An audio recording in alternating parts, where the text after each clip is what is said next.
Traffic ફક્ત લઈને diversion આપવામાં આવ્યું છે. ભૂતકાળમાં કેટલા સમય ડાયવર્ઝન આપવામાં આવ્યા કેવા પરિણામ જોવા મળી રહ્યા છે?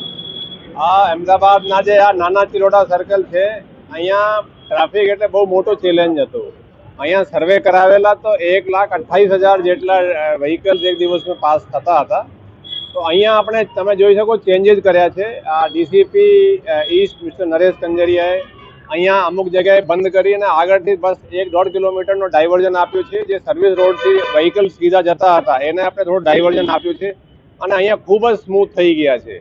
ઇનફેક્ટ આજે આપણે બીજા પણ ચેન્જીસ જોયા. એક ઇન્દિરા બ્રિજના સર્કલ છે, ત્યાંથી લોકો વચ્ચેથી કટ હતા એ ઘૂસી જતા હતા, તે બંધ કરાયા. પછી મધર ડેરીના સામેના એક કટ છે એનાથી બંધ કરાયાથી પણ ખાસો સહેલો થઈ ગયું છે. બીજા એક ભાટના ટી જંકશન છે ત્યાં પણ એક ચેન્જીસ કરાયા છે. તો આપણે છેલ્લા 3-4 મહિનામાં સુભાષ બ્રિજ બંધ થયા હતા આપણે ડિસેમ્બર ફર્સ્ટ વીકમાં.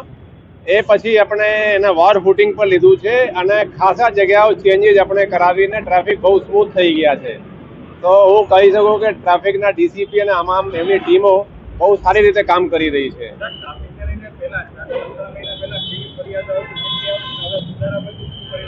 ઇનફેક્ટ આ આપણે એક તો ટ્વિટર ઉપર રજૂઆતો આવતી હતી કે ટ્રાફિક જામ છે અને 1095 જે ટ્રાફિક હેલ્પલાઇન છે એના ઉપર પણ રજૂઆતો આવતી હતી.